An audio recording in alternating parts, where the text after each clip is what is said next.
Hey everybody, quick update on the Pro Tools Session Mix Contest thing. First, I want to address the F up on the digital files in the raw files folder. Well, actually in the Pro Tools Session as well.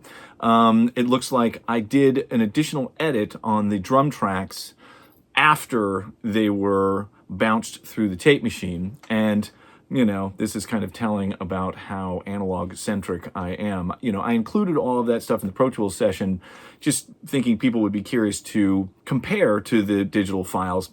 I never thought anybody would ever conceivably want to mix with those digital files, because I can't conceive of doing that, but everybody should do whatever they want and whatever sounds coolest to them.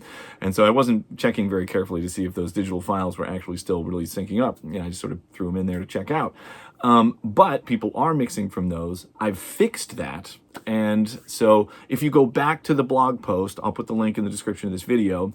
You can go there, click on those same hyperlinks, and you'll download a new version of it if you want to do that. That has that corrected in there. It might be easy enough to just download those new files and drop them in on whatever your mix is to, you know, whatever, not have to remix it. But also, if you don't want to have to redo it, like, the difference is not night and day. You know, the difference is that the chorus starts with a different kick pattern and a different cymbal pattern.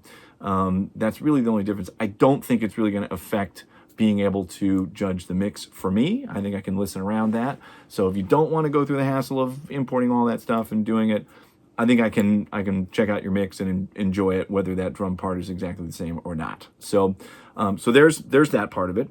Then also, some people are asking to explain what these distinctions are on the various tracks. There is .dig, .log, and .key. And so this is what it is, in case that wasn't clear.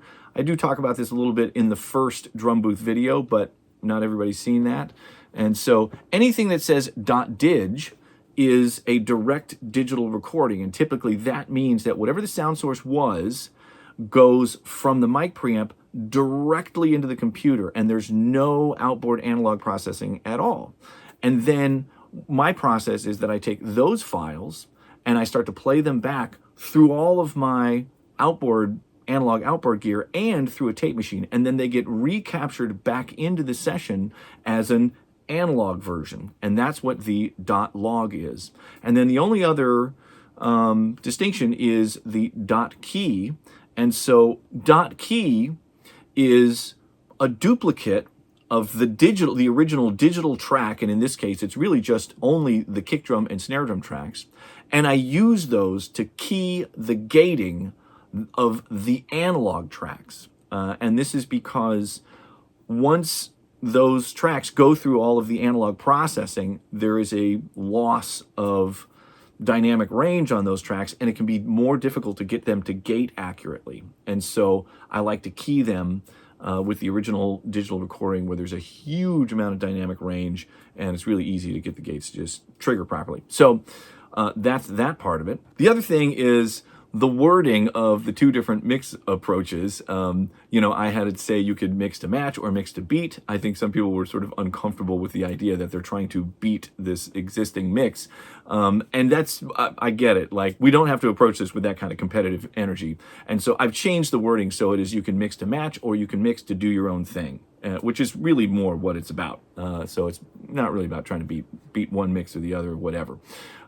So, you know, for any of you that really do want to beat the mix, that's great too. And, you know, for people that just want to go and have fun mixing and aren't trying to beat anything and just want to do their thing, that's great too. So, so I changed the wording on that. Also, some people asked if there was a prize. And so I've got an idea for a prize. You can choose between two options. So option number one would be you get a free copy of the Fairchild plugin.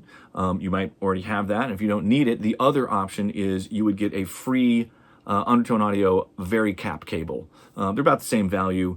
If you already have a Varicap cable, in my opinion, you can never have too many of those. It's the only instrument cable I use in this studio. So that's what you can get out of it. And also, of course, you know, being featured on the episode. And I'd really love to, like, shine some light on some folks that are viewers of the YouTube channel and the website and all that stuff. So if your mix gets selected, I'm going to reach out to you, and if you're comfortable doing it, make a video and introduce yourself in your space and talk a little about who you are and what you do and what your approach is and all that stuff. And I'd love to share that and, have people get to know you a little bit. I think that'd be super cool. So that's all part of it. And hopefully, that's going to be worth the effort to do a mix on this stuff and submit it. There's already a bunch of submissions, and it's just been super fun. I've taken a little sneak peek, and there's some cool stuff in there. It's been really fun. So just a reminder, make sure when you, for the file of your mix, just include your name in there so it's easy for me to match it up with who you are so I can contact you and let you know if you win this thing. And I think that's it. So again, thanks so much in participating in this thing. Super fun. I'm excited to listen to all the mixes coming up here I'll start listening on Halloween. That's the cutoff there. And we'll do an episode and check them all out. It's going to be super fun. All right. Thanks. Bye.